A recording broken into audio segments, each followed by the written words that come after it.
3장 1절에서부터 6절까지 말씀을 읽어드렸는데 나의 법을 잊어버리지 말고 내 마음에 내 명령을 지켜라 이렇게 시작이 됩니다. 그러면서 2절에 보면 그리하면 그것이 네가 장수하여 많은 해를 누리며 이렇게 되어 있는데 이 많은 해를 누린다라는 말은 연도가 2019년, 2020년, 2021년 이 많은 해를 누린다 이런 뜻이에요.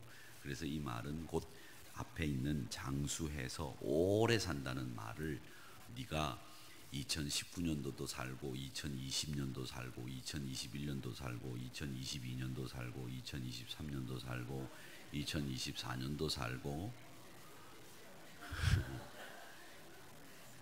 그렇게 해서 2050년도 살고 2051년도 살고 에덴성 가든 왜 아멘 안 하세요? 2051년도에 산다는데 그 얘기를 하고 있는 겁니다. 그래서 많은 해는 횟수로 너희가 오랜 횟수를 살 수 있게 된다 이 말씀입니다. 자, 이 말씀을 보면 3절 이하에서는 1절에 말한 그 법을 잊어버리지 말고 마음으로 내 명령을 지키라고 하는 이 말씀들을 구체적으로 설명을 하고 있습니다. 그래서 이 말씀은 1절 말씀의 내용을 3절 이하에서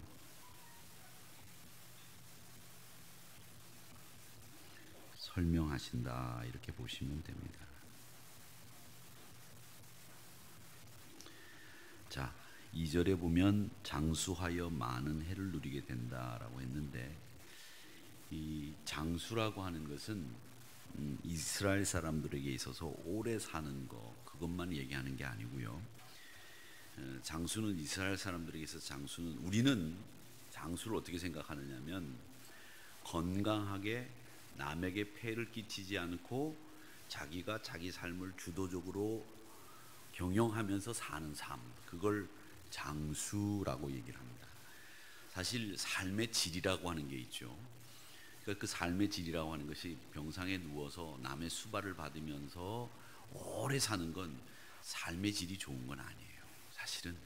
그러나 그것도 장수이기는 합니다만은 이스라엘 백성들이 이야기하는 장수라고 하는 것은 뭘 얘기하는 거냐면 하나님 뜻 안에서 신앙의 중심을 지키고 사는 것 그걸 장수라고 합니다. 그러니까 오래 살아도 오래 사는데 오래 살되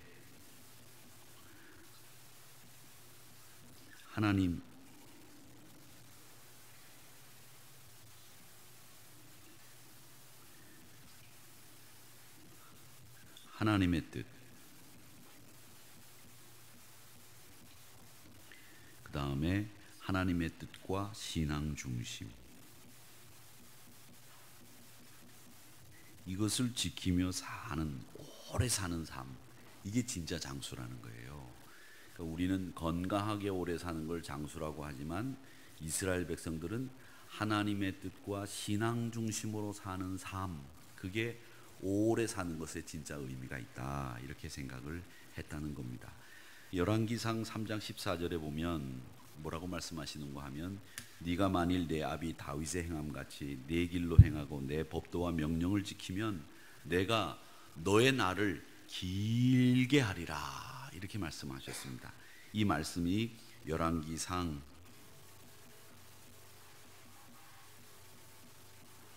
3장 14절의 말씀이에요. 내 날을 길게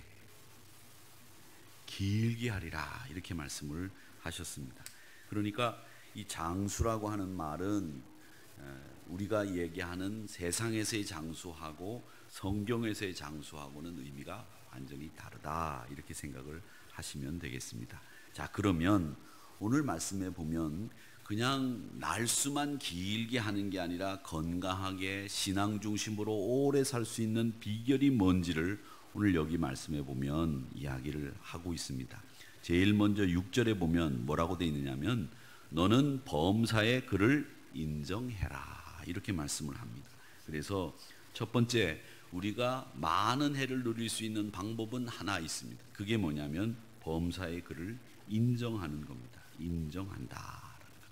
여러분, 인정하시며 사시기를 주의 이름으로 축원합니다.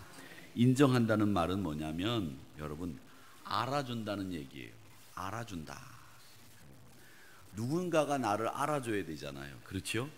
그게 중요하다는 겁니다. 그러니까 인정은 알아준다는 말인데, 이 말은요 히브리어로는 야다라고 합니다. 이 야다라는 말은 안다 이런 뜻이에요. 안다, 안다라는 말인데, 이 야다라는 말이 조금은 좀 노골적인 말입니다. 어떤 뜻이냐면 여자가 결혼을 해서 남자를 알게 되는 걸 야다 이렇게 얘기하는 겁니다. 남자가 여자와 결혼해서 여자를 알게 되는 것, 이걸 야다라고 합니다. 그러니까 이게 진짜 야다, 그러니까 안다는 말인데, 이 말은 결국 뭐냐면 체험해서 지식으로만 아는 게 아니라 내 몸으로 안다라는 뜻이에요. 그러니까 그것은 우리가 하나님을 그냥 머리로만 아는 게 아니라 생생하게 기도응답이나 생생하게 신앙 속에서 우리 하나님이 나를 챙겨주시고 보호하시고 인도하시고, 아, 하나님이 나와 함께 하시는구나, 이걸 내 몸으로 느끼는 성도들은 야다의 성도들인 거예요. 그냥 성경을 알고 아, 하나님이 계시구나 이렇게 아는 성도들이 아니라 내 몸으로 체험한 야다라고 하는 이 말에 걸맞는 성도들의 삶, 그 삶이 바로 뭐냐면 하나님을 인정하는 삶이다라는 겁니다. 그래서 하나님을 인정한다라고 하는 말은 뭐냐면 여러분, 이론적으로만 아니라 경험적으로 하나님을 아는 걸 야다라고 하는 것입니다. 경험적으로 하나님을 아는 것. 그래서 여러분, 하나님의 인도함도 구하지만 내가 어떤 일을 결정할 때 이게 하나님의 뜻인가 아닌가, 그리고 내가 경험했던 걸 되돌아와서 생각해 보는 거예요. 아, 그래, 맞아, 이럴 때 하나님은 이렇게 하시라고, 이렇게 하는 걸 좋아하셨지. 그렇게 경험한 걸 가지고 우리가 선택하고 판단하는 거죠. 그럴 때 이게 야다의 신앙으로 판단하고 하나님을 인정하는 셈이 되는 겁니다. 그리고 하나님이 그러면 이대로 하나님이 기뻐하시는 뜻대로 결정했으니 하나님 우리를 도와주세요, 이렇게 기도하는 것이 바로 인정하는 것이다 라는 겁니다. 그러니까 여러분, 우리가 많은 해를 누리며 장수할 수 있는 길은 제일 먼저 뭐다? 하나님을 인정하는 삶을 살아야 되겠다라고 하는 겁니다. 우리 인간관계에서도 마찬가지입니다. 인정하는 것이 굉장히 중요합니다. 서로 인정하는 일. 야, 너는 말이야, 그거 하나만큼은 네가 제일 잘해, 인정해 주셔야 됩니다. 여러분, 많이 인정해 주시기 바랍니다. 우리 에덴 성가대가 참 다른 건 몰라도 영적으로 정말 은혜를 끼치는 찬양은 잘해, 그걸 인정해 주셔야 됩니다. 그렇죠? 할렐루야. 영적으로 이야, 정말 우리에게 풍성한 감성과 영적인 충만함을 주는 가장 훌륭한 우리 한우리교회 성가대이다. 여러분 인정하세요? 네, 인정하시면 아멘이라고 그랬어요. 기분 좋으시죠? 예, 그게 인정하는 거예요. 인정하는 게 우리 사람들 관계에 있어서도 제일 중요한 거예요. 야, 우리 한우리교회 장로님들이 제일 좋아, 우리 한우리교회 권사님들이 제일 많이 기도하셔, 우리 한우리교회 권사님 같은 분들은 없어. 이게 인정이 돼야 되는 거죠. 그게 우리 신앙생활에 정말 필요하다는 겁니다. 부부관계도 그렇고 교회 생활도 그렇고 다들 인정해 주기를 바라고 있거든요. 여러분, 그 인정을 잘 해주는 사람이 인간관계도 잘 맺는 사람들입니다. 남편이 아내에게 바라는 게 뭘까요? 인정해 주기를 바라는 거죠. 아내가 남편으로부터 바라는 게 뭔지 아세요? 인정해 주는 걸 바라는 거예요. 여보, 오늘 고생했어. 야, 오늘 집을 보니까 이 집이 말이야, 당신 청소 정말 열심히 하는 것 같아. 야, 당신 된장찌개 끓이는 솜씨는 최고야. 이렇게 인정해 주셔야 돼요. 아이고, 이 집 구석이 왜 이래? 꼭 그럴 때는 집이 아니라 집 구석이 되죠. 인정해 주셔야 됩니다. 여러분, 이 인정해 주는 것만큼 좋은 일이 없어요. 그래서 인정해주지 않기 때문에 사랑에 금이 가는 거고, 인정해주지 않기 때문에 사람들의 쓴맛을 보게 되는 거예요. 그러니까 여러분, 다 인정해주는 거 좋은데 그 중에서 제일 우리에게 필요한 것은 뭐냐? 범사의 그를 인정해라, 하나님을 인정해라, 야다해라, 이겁니다. 이게 너희들이 장수하고 많은 해를 누릴 수 있는 것이다 라고 하는 겁니다. 요즘 튀는 사람들이 얼마나 많습니까? 머리를 노랗게 빨갛게, 어떤 친구는 초록색으로 염색을 합니다. 힙합 바지를 입고 말이죠, 바지를 질질 끌고 다니고, 또 바지를 쭉쭉 찢어서 입고 다니고, 또 바지는 엉덩이에 걸치고 다니고, 또 어떤 친구들은 옷을 홀대바지로 입고 다니고, 아주 뭐 하여튼 별의별 스타일이 다 있습니다. 그런데 여러분, 그런 스타일들 왜 그런지 아세요? 저는 그 중에서 제일 이렇게 영화 시상식 하는 날 보면 여배우들이 말이죠, 희한한 옷들 입고 나와가지고 이목을 끄는 그런 경우들이 있는데, 저는 그게 왜 그러냐 가만 보니까 그 배우들이 베니스 영화제 같은 데 가서 뭐 상을 받고 아니면 크게 유명한 배우들은 그런 옷들 잘 안 입어요. 그런데 무명으로 영화 한 편 나가고 난 뒤에 그 다음엔 영화 계속 아무도 불러주는 사람 없는 여배우들이 이상한 옷 입고 영화 시상식에 나와가지고 시선을 끈단 말이죠. 왜 그래요? 다른 걸로는 인정을 해주지 않으니까 그거라도 인정을 받고 싶어가지고 그냥 이리 찌고 저리 찌고 그냥 이 드러내고 저기 드러내고 나온단 말이에요. 그러니까 여러분, 우리가 그런 사람들이 가지고 있는 생각들은 뭐냐? 내 존재를 좀 인정해달라고 하는 항변이에요. 머리가 노랗다 그러면 아유, 가서 머리 쓰다듬어 주고 네가 제일 이쁘다 이렇게 얘기해주면 그 다음날 까만색으로 바뀌어요. 그 인정해달라는 뜻이거든요. 그러니까 인정받고 싶어하는 사람들이 그렇게 튀는 옷을 좋아하고 튀는 장식구들을 하고 다닌다는 거죠. 그러니까 참 인정받고 싶어하는 사람들이 많은데 인정해주지 않는 세상에 살다 보니까 그런 불상사들도 일어나는 것 아니겠느냐, 이런 생각을 해봅니다. 요즘에 보면 사람들이 그 해골 모양을 가지고 다니는 분들이 있어요. 반지도 해골 모양, 이 티셔츠에도 해골 모양으로. 그건 좀 너무한 것 같아. 그 죽음을 상징하는 해골을 그냥 여기다가 그리고 말이죠, 그냥 발버둥을 치는 거예요, 마지막 때. 그러니까 여러분, 우리 예수 믿는 사람들은 누구를 만나든지 많이 인정해 주시기를 바랍니다. 특히 할머니 할아버지들은 손주들 보면 야, 네 꼬라지가 뭐냐 말이지, 이러지 마시고, 와, 그게 요즘 유행이냐, 야, 멋있다, 참 좋다, 나도 한번 해보고 싶은데 나는 그렇게 못할 것 같다, 아이고 이 할아버지는 그렇게 못해, 이 할머니는 그렇게 못해, 이렇게 얘기 한번 해보세요. 그러면 그 다음날 머리 자르고 나오고 그 다음날 다 바뀐다니까요. 그 인정받고 싶은 마음 때문에 그렇다는 거죠. 그러니까 여러분 꼭 기억하십시오. 제가 찢어진 청바지 싫어한다고 그랬거든요. 처음에 목회할 때. 제발 교회 올 때 찢어진 청바지 입고 오지 마세요. 찢어진 청바지 입고 오시는 분은 제가 청바지 사드릴 테니까 저한테 찾아오세요, 이런 얘기까지 했었어요.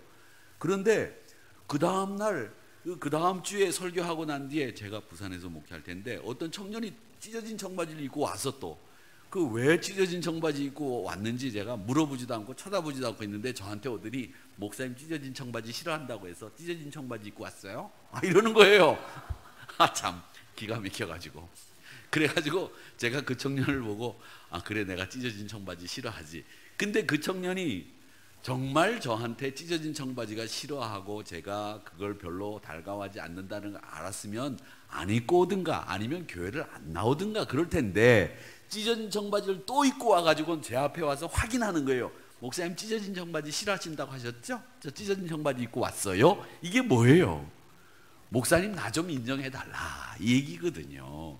그러니까 우리 믿음의 사람들은 가장 마음속 깊은 곳에 우리가 그를 인정해 줘야 되겠다라는 마음가짐만 가진다면 우리 인간관계는 언제든지 늘 원만하고 좋은 인간관계를 맺을 수 있습니다.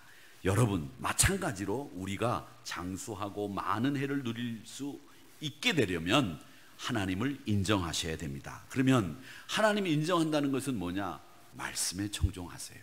하나님 말씀에 청종하시란 말이죠. 하나님 말씀에 청종해야 하나님의 뜻을 따라 인도함 받는다는 거예요. 그래서 이 인정한다는 것은 말씀 청종입니다. 말씀 청종. 꼭 기억하시기를 바랍니다.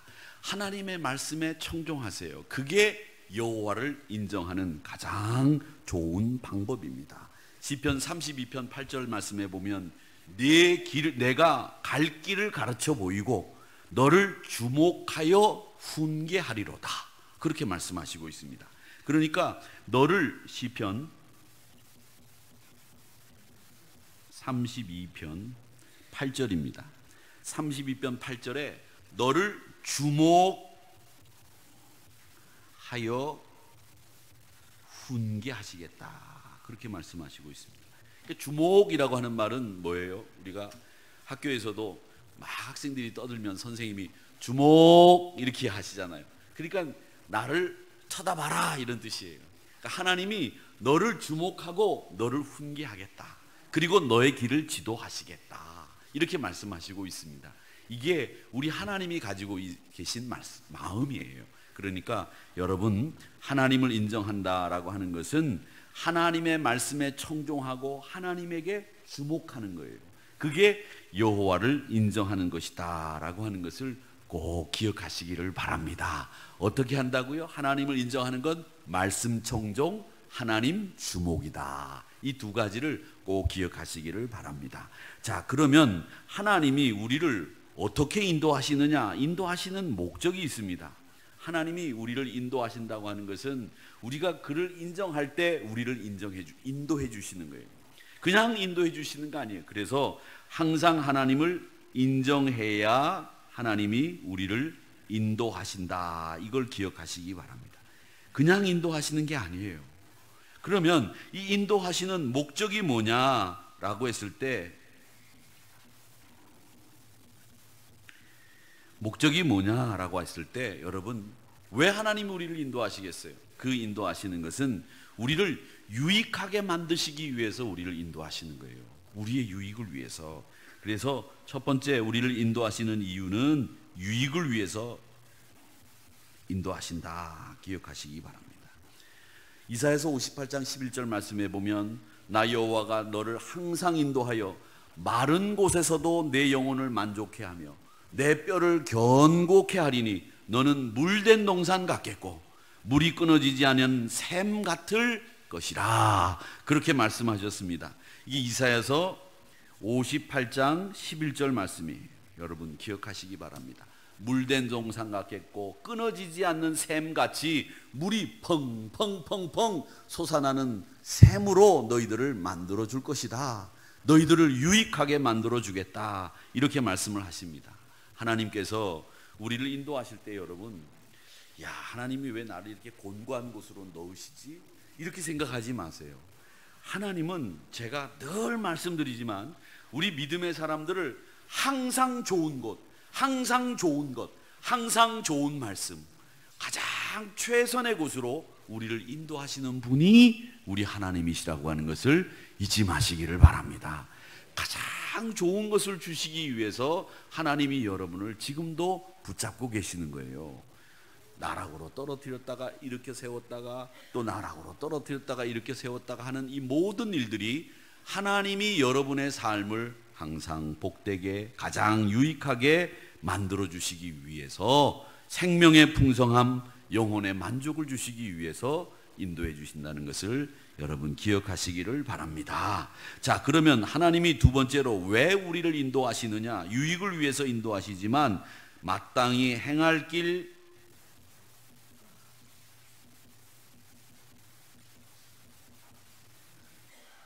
그 길을 걸어가도록 하시기 위해서 우리를 인도하십니다. 여러분, 이사야서 30장 11절 말씀에 보면 내 뒤에서 말소리가 내 귀에 들려 이르기를 이것이 바른 길이니 이리로 행하라. 그렇게 말씀하신다고 했습니다. 우리가 걸어가야 될 길이 있어요. 사람이라면 사람이 가야 될 길이 있고 동물이라면 동물이 가야 될 길이 있어요. 그래서 우리가 사람이 가는 길을 뭐라고 하느냐 하면 뭐라고 합니까? 사람이 가는 길을 인도. 어떻게 그렇게 잘 아세요? 차가 가는 길은 차도, 그렇게 얘기를 하잖아요. 우리는 어디로 가야 됩니까? 인도로 가셔야 돼요. 근데 차도로 가시는 분들이 가끔 계셔. 제가 운전하다 보면 차도에 나와 계신 분들이 계세요. 저녁에 가끔 이렇게 차를 타고 오다 보면 차도에 나와 계셔. 차도에 나와 있는 사람들은 다 한결같이 술이 취했거나 정신이 없거나 이런 사람들이 차도에 나와 있어요. 정신이 바른 사람들은 인도로 다니십니다. 그러니까 우리 믿음의 사람들은 항상 사람이 다니는 길로 다니시기를 주님의 이름으로 축원합니다.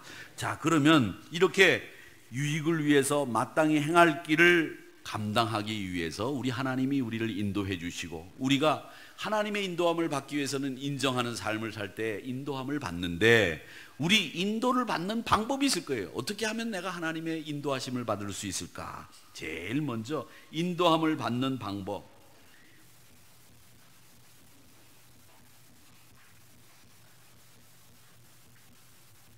첫 번째는 여러분 믿음입니다. 하나님께서 믿음을 가지고 사는 사람들을 인도해 주십니다. 인정해 주는 것은 큰 틀에서 하나님을 인정하는 거예요. 그 인정하고 난 뒤에 그 다음에 우리가 가져야 될 것은 뭐냐면, 여러분들이 하나님을 믿는 믿음을 굳건히 하시기를 축원합니다.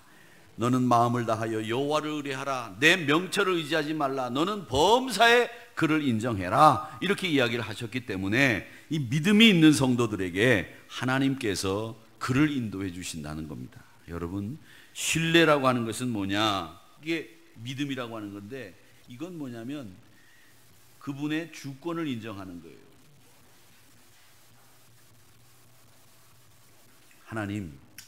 하나님이 내 삶의 주인입니다. 맞습니다. 이렇게 인정하시는 사람이 믿음의 사람이에요. 여러분들이 가지고 있는 어떤 것이라도 분명히 알고 가시길 바랍니다. 이 믿음은 하나님의 주권을 인정하는 것이고, 그 다음에 믿음이 두 번째 특징이 있어요. 그게 뭐냐면, 여러분, 믿음을 가지고 있는 사람은 늘 순종으로 그 모습을 보입니다. 믿음 있는 사람들이 주권을 인정하고 순종하는 사람이 믿음의 사람이라는 거예요. 하나님의 말씀에 순종하시기를 주의 이름으로 축원합니다. 그것이 믿음의 사람이라는 거예요. 데살로니가전서 4장 3절의 말씀에 보면 뭐라고 얘기하셨느냐면, 항상 기뻐해라, 쉬지 말고 기도해라, 범사에 감사하라. 이는 그리스도 예수 안에서 너희를 향하신 하나님의 뜻, 그렇게 말씀하셨어요. 그건 뭘 얘기하는 겁니까?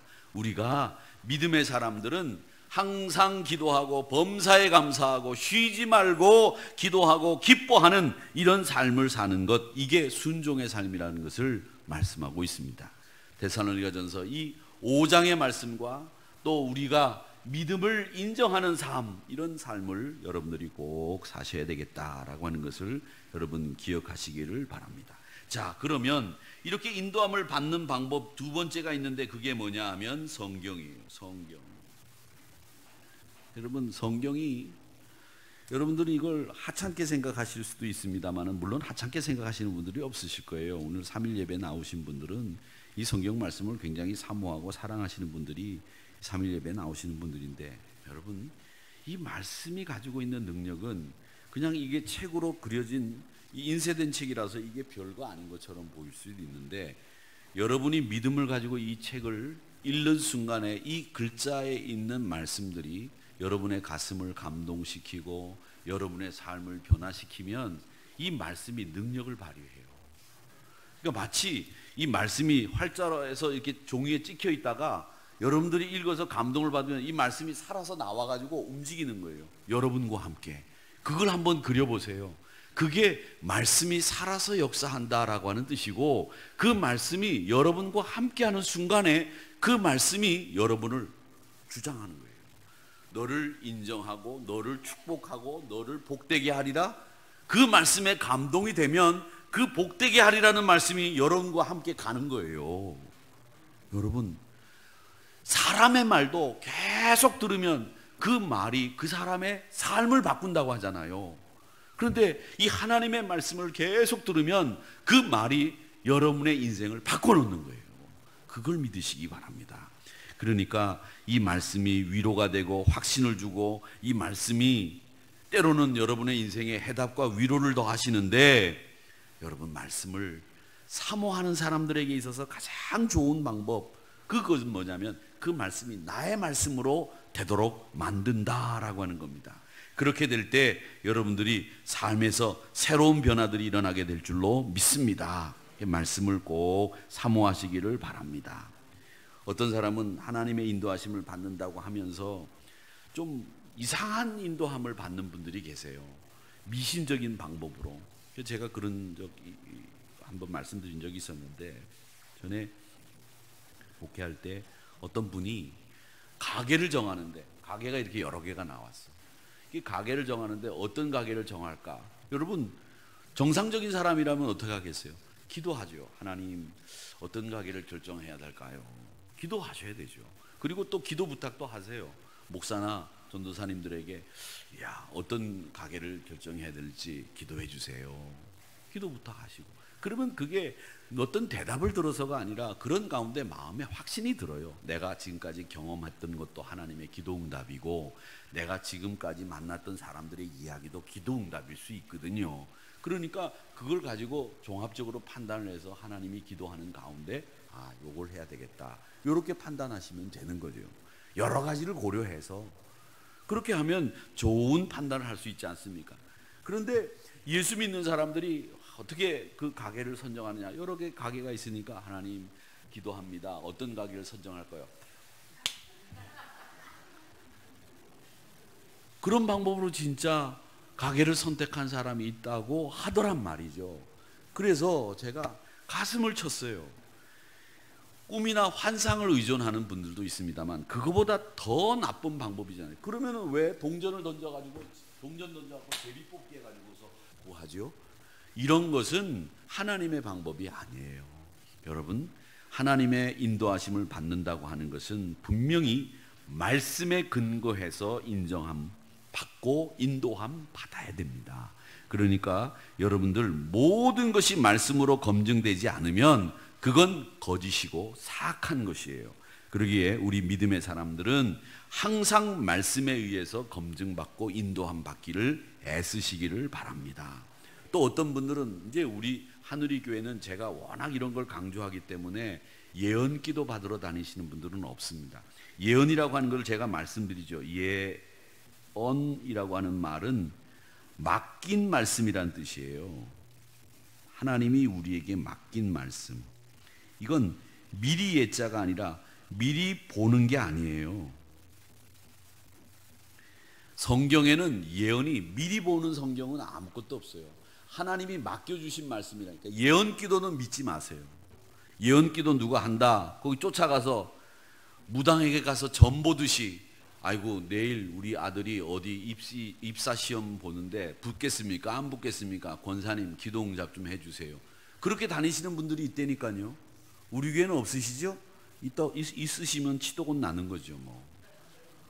그건 예언 기도가 아니에요. 하나님은 여러분의 삶을, 그 믿음이 일단 없는 거예요. 왜? 하나님이 우리 아들 책임져 주신다, 믿음이 있으면 그 사람들에게 찾아가서 어떻게 해주실 건가 안 물어봐도 돼요. 그 회사에 들어가든 안 들어가든 내 아들은 하나님이 책임져 주신다, 믿음이 있으면 그 회사에 들어가고 안 들어가고 무슨 상관이에요? 그 대학에 들어가고 안 들어가고 올해 들어가고 내년에 들어가고 무슨 상관이에요? 우리 아들은 우리 딸은 하나님이 책임져 주신다고 하는 믿음이 있으면 그걸로 끝이지. 안 그렇습니까? 여러분, 그러니까 이렇게 달려가는 건 곧 자기가 믿음이 없다라고 하는 반증이고, 그리고 하나님은 우리 인생의 개개인의 앞날에 대해서 말씀해 주시는 법이 없어요. 하나님은 우리의 앞날에 대해서 책임져 주신다고 약속해 주셨기 때문에 여러분들은 그런 이야기를 들을 필요도 없다는 겁니다. 그러니까 어디 가서 아무개 권사님 기도하시는 중에 우리 아들 어떻게 될는지 한번 말씀해 주세요, 이건 아니라는 겁니다. 예언이라고 하는 것과 묵시라고 하는 것을 제가 주일날 설명해 드렸죠. 예언과 묵시, 뭐가 차이가 있느냐? 묵시는 소망, 희망, 그리고 앞날을 이야기하는 거지만 예언은 주로 뭐를 얘기하신다고요? 책망을 얘기하는 거다, 이렇게 말씀을 드렸습니다. 예언은 우리 인생을 미리 말씀하는 게 아니라 우리가 잘못한 것에 대해서 책망하는 말씀이 주로 예언으로 나왔고, 묵시라고 하는 말씀은 우리에게 회복시켜주고 소망이 뭔지를 말씀하시는 말씀들이 나왔다, 이렇게 여러분들이 아시면 됩니다. 그러니까 예언기도 받으러 다니지 마시고 하나님의 말씀을 통해서 여러분들이 신앙에 인도함을 받는 여러분들이 되시기를 주님의 이름으로 축원합니다. 이 성경을 가지고 또 점치듯이 말씀하시는 분들이 있어요. 요즘에 제가 큐티를 여러분들 하시라고 말씀을 드리는데, 제가 가지고 있는 이 성경이 큐티 성경입니다. 이 큐티 성경을 제가 이 큐티를 하면서 여기다가 다 글을 적는데, 목사는 이런 게 있어요. 큐티를 하면서도 목사는 직업이 목사인지라, 야, 요건 설교하기에 딱 좋은데, 이렇게 큐티를 하는 경우가 있다고요. 근데 그 큐티는 내 영적으로는 도움이 별로 안 돼요. 야, 이 말씀이 진짜 좋다, 이건 나한테 주시는 하나님의 말씀이야, 이렇게 받고 큐티를 할 때 그 말씀이 나에게 도움이 되지요. 와, 요거 설교하기 좋은 재료인데, 이러면 그게 감동이 되고 깨달음은 있어도 저의 영적인 도움은 별로 안 되더라. 이게 목사가 말씀을 묵상하면서 느낀 거예요. 그러니까 여러분, 큐티라고 하는 것이 결국 뭐냐면 어떤 목적을 가지고 하는 게 아니에요. 내 영적인 삶을 살찌우게 하기 위해서 해야지, 내가 설교하기 위해서, 내가 누구를 가르치기 위해서 이 큐티를 한다고 하는 순간에 그 큐티의 말씀은 내 말씀이 아니라 그 말씀이 되고 말더라는 거죠. 그러니까 이 말씀은 항상 여러분 점치듯이 해도 안 되고, 말씀의 문맥과 상관없이 해석해서도 안 되고, 항상 말씀은 내 영혼을 향해서 주시는 하나님의 말씀으로 받아야 그 큐티가 살아있는 내 영혼을 살찌우게 하고 더 능력 있게 만든다라고 하는 것을 여러분 꼭 기억하시기를 바랍니다. 그리고 성경은요, 우리가 관주 성경이라는 말 많이 들어보셨죠? 문맥 성경이라고 하는 말을 많이 들어보셨을 거예요. 그리고 성경을 관통한다, 이런 말씀을 많이 들어보셨을 거예요. 이 말은 뭐냐면, 성경이라고 하는 것은 한 개의 말씀만 가지고 딱 띄어가지고 해석하면 해석이 안 되는 말씀들이 많아요. 성경 말씀들은 다 줄줄이 엮어가지고 쫙 구슬처럼, 이 구슬이 서말에도 꿰어야 보배라고 했듯이 이걸 꿰어야 이 말씀이 살아서 역사하는 경우들이 많다는 거예요. 그렇기 때문에 여러분, 말씀은 항상 한 절만 떼가지고서 잘못 오해하고 이야기하는 사람들 보면 그 사람들은 10중 8구 이단들이 그래요. 자기에게 필요한 말씀만 발췌해가지고 그걸 자기에게 딱 적용하는데, 이 말씀은 한 줄로 쫙 엮어가지고 풀어내야 그 말씀이 딱 맞는 말씀이고, 이 말씀이 이 말씀과 저 말씀과 같이 연결을 해서 틀림이 없어야 그 뜻이 해석이 맞는 거예요. 그러니까 여러분 기억하시기를 바랍니다. 성경을 읽을 때 맥이 통해야 되고 관통해야 되고, 그리고 성경은 한 구절만 떼서 읽는 게 아니라 일단 성경 말씀 전체의 해석에서 무리가 없고 잘 적용돼야 그게 진짜 하나님의 말씀을 제대로 해석한 것이다, 이렇게 이해를 하시면 되겠습니다. 그렇다고 하면 이 말씀을 우리가 해석할 때 어떻게 해야 되느냐? 여러분, 말씀을 해석할 때도 뭐가 개입되는 줄 아세요? 말씀을 개입할 때, 해석을 할 때도 제가 조금 전에 말씀드렸잖아요. 큐티를 하는데 목사가 큐티를 하면서 요거 설교하기 좋은데, 요거 설교할 때 써먹어야 되겠다, 이런 깨달음이 있구나, 여기에 말씀을 해석하는데 제일 나쁜 게 뭐냐면 욕심이에요. 욕심. 자기 욕심에 이끌리게 되면 판단이 흐려지게 됩니다. 하나님의 뜻을 아전인수격으로 해석하게 됩니다. 그렇기 때문에 하나님께서 우리를 인도하실 때에 말씀을 통해서 인도하시는데, 그 말씀을 여러분 욕심에 따라 해석하지 마시기 바랍니다. 그 다음에 또 하나, 여러분 서둘러서 결정하지 마세요. 성급하게 하지 말라는 거죠. 충분히 기도 부탁도 하시고, 충분히 기도하시고, 그리고 여러분들 환경이 허락하는 한 기다리도록 노력하셔야 됩니다. 많은 경우에 처음에는 이 말씀을 가지고 내가 적용하고 인도함을 받기 위해서 하나님이 내가 하나님이 인정해 주시니 나를 인도해 주실 거야, 이런 확신을 가지고 있는데, 그 확신을 가지고 있으면서 이걸 성급하게 결정을 하려고 하다 보니까 이게 결정이 잘 안 돼. 그럴 때 여러분, 처음에는 잘 안 보여요, 어떤 것이 좋은지. 그런데 시간이 지나면 그것이 좋다라는 것이 보일 때가 있습니다. 그렇기 때문에 여러분, 우리에게 제일 필요한 것은 시간적인 여유입니다. 하나님의 절대 인도함을 받는 사람들은 늘 그가 응답하실 때까지 고요히 그의 뜻을 기다리며 하나님의 뜻을 구하는 모습들 가지고 있었다라고 하는 것을 여러분 기억하시기를 바랍니다. 그래서 우리 믿음의 사람들은 항상 언제나 성급하게 결정하지 않고 항상 내 욕심에 따라서 하나님의 인도하심을 이게 인도하심이야 이렇게 판단하지 않는다라고 하는 것을 꼭 기억하시기를 바랍니다. 분명하게 여러분들이 하나님의 인도함을 받기 위해서 세 번째로 기억하셔야 될 건 여러분의 삶을 책임져 주신다, 이걸 확신하시기를 주님의 이름으로 축원합니다. 여러분, 이스라엘 백성들이 바벨론 포로로 끌려갔을 때 바벨론 강가에서 이렇게 울며 불며 하나님 앞에 노래했을 때 그들이 시오니즘이라고 하는 시온산을 향해서 기도할 때 그들의 마음속에 변치 않고 하나 가지고 있었던 것이 있었어요. 그게 뭐냐? 하나님이 우리를 꼭 회복시켜 주신다, 하나님이 꼭 우리를 가나안 땅 가게 하신다, 이 믿음을 흔들리지 않고 가지고 계셨다는 겁니다. 이게 하나님을 인정한 사람들이 인도함 받을 때 필요한 마음의 자세다. 그러니까 말씀을 보신데 이 말씀이 우리의 삶을 인도해 주시는 하나님의 방법 중에 하나인데, 이 말씀으로 인도함 받는 우리 성도님들은 항상 욕심을 제거하고 그리고 서둘러서 성급하게 결정하기보다는 하나님 앞에 묵묵히 그가 응답하시기를 기다리면서 때를 기다리는 마음가짐과 함께 내 삶을 책임져 주십니다, 이런 확신을 가지고 그 말씀으로 인도함 받을 때에 여러분들이 하나님을 인정하는 삶을 살게 될 것이고 여러분들이 승리하게 된다는 사실을 잊지 마시기를 주님의 이름으로 축원합니다.